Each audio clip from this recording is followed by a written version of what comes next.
Bonjour, bienvenue sur Sudokanar. Récemment, j'ai fait une vidéo pour présenter le jeu de logique Cross the Streams et on va voir une grille qui a été publiée sur GM Puzzles et de Cross the Streams hexagonale composée par l'auteur Bryce Heard dont j'ai déjà dû présenter un Kakuro, je crois. Alors, je vais rappeler la règle standard, la règle du Cross the Streams standard que j'ai déjà présenté récemment, mais je la représente. Au départ, c'est inspiré de nonogrammes, en ce sens qu'on doit noircir certaines cases, et quand on a des chiffres, ça donne les longueurs des groupes de cases noircies dans la ligne ou la colonne correspondante, et les nombres sont donnés dans l'ordre correspondant à ces longueurs de suite, et il doit y avoir des cases blanches pour les séparer. Quand il y a un point d'interrogation, c'est que la longueur n'est pas précisée. Par exemple, ici, ces points d'interrogation représentent 4, 1 et 1. Et par rapport au nonogramme, il y a une subtilité supplémentaire qui est que les cases doivent être toutes connectées, les cases noires doivent être toutes connectées entre elles, et qu'il ne peut pas y avoir de carré de 2 sur 2 totalement noirci.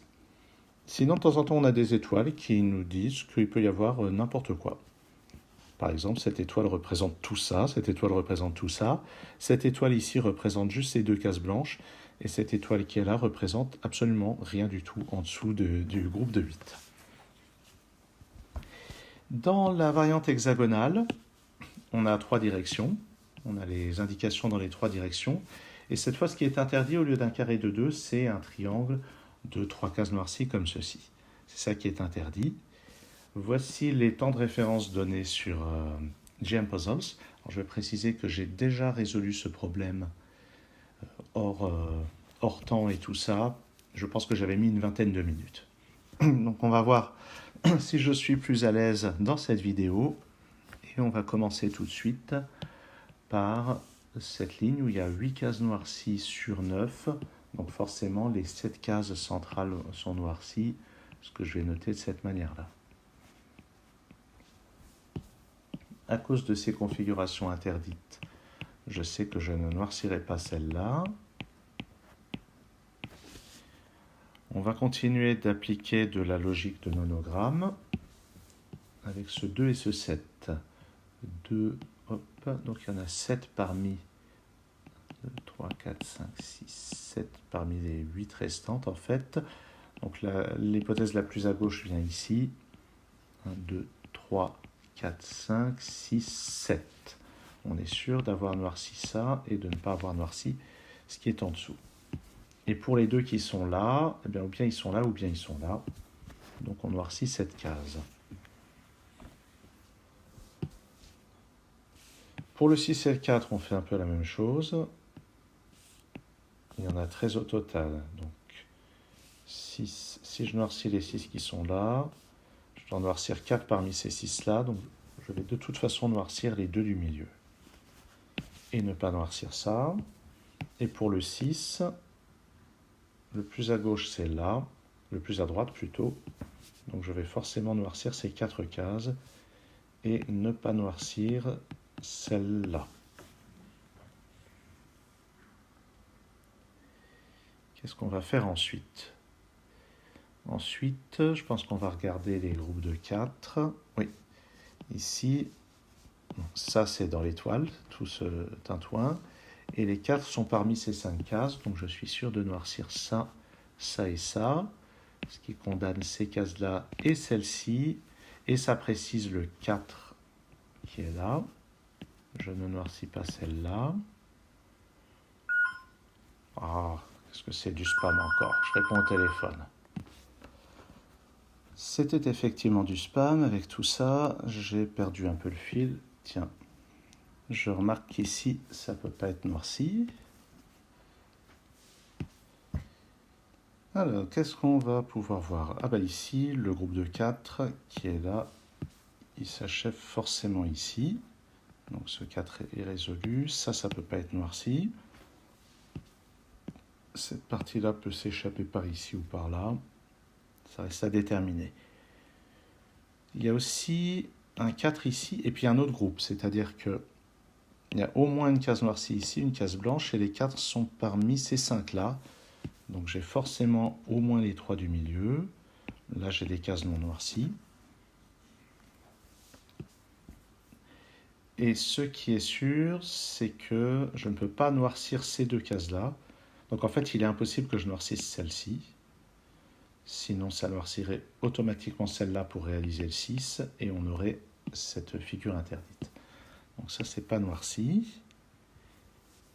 Donc je dois noircir celle-ci et pas celle-là. Qu'est-ce qu'on a d'autre ?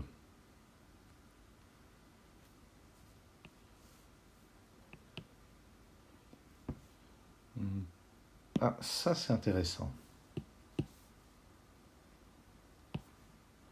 Là, on a une barrière. Et je rappelle que les cases noires doivent toutes être connectées entre elles. Donc la partie du haut doit être connectée avec la partie du bas. Donc je suis obligé de noircir ici et là.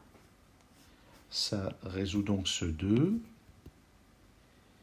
Je suis sûr de ne pas noircir ici. Et je dois noircir ça pour connecter avec le haut. Le 8 se résout comme ceci. Et ça doit se connecter à tout ça. Je vais noter en rouge ce qui est déjà connecté. Comme ceci. Et toute la partie rouge doit être globalement connectée à la fin. Et à cause de cette autre barrière, le seul moyen de connecter ça au reste, c'est de passer par là. Donc je ne peux pas noircir ça, et je dois noircir ça pour compléter le 7. Comme ceci.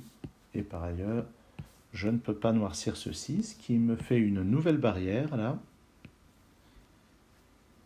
Et pour réaliser ce 1, la seule manière, en connectant au reste, c'est de faire ça, ça, et de ne pas noircir ceci. Par ailleurs, ça non plus, ça ne peut pas être noirci. Donc le 6 se conclut comme ça.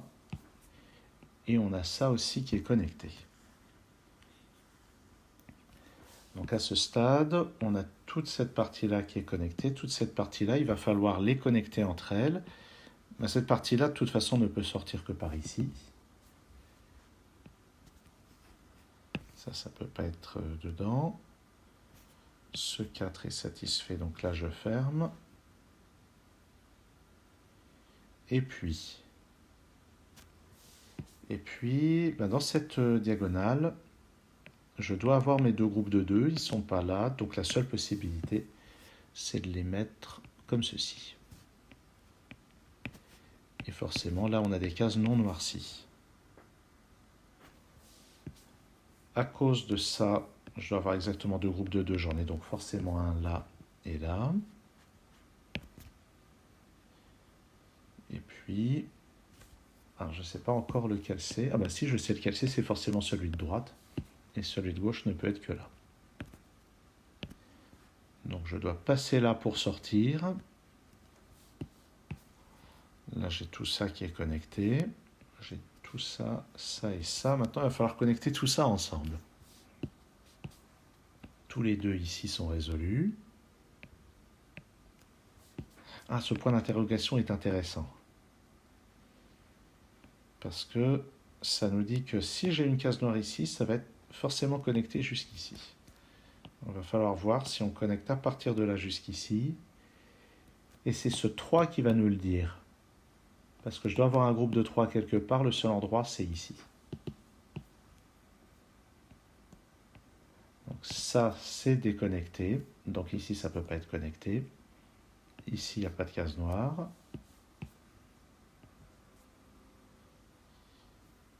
Et donc ça c'est résolu. Et j'ai encore deux indices ici que je n'ai pas utilisés. Ce 1, ce 1 n'a pas l'air très utile en fait. Puisque je sais que j'ai rien ici, j'ai l'impression que ce 1 n'est pas utile. Ah, sauf que c'est cette colonne, pardon. Celui-ci, ici, il n'aurait pas été utile, mais celui-ci est utile pour dire que ça, c'est pas une case noircie. Donc je dois noircir ceci pour connecter ça. Ah, j'ai dit n'importe quoi. C'est déjà connecté.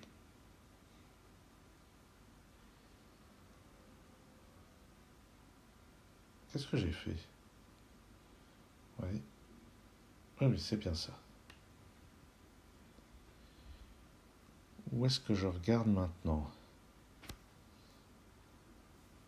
Eh bien ici, je dois avoir un groupe de 2 quelque part.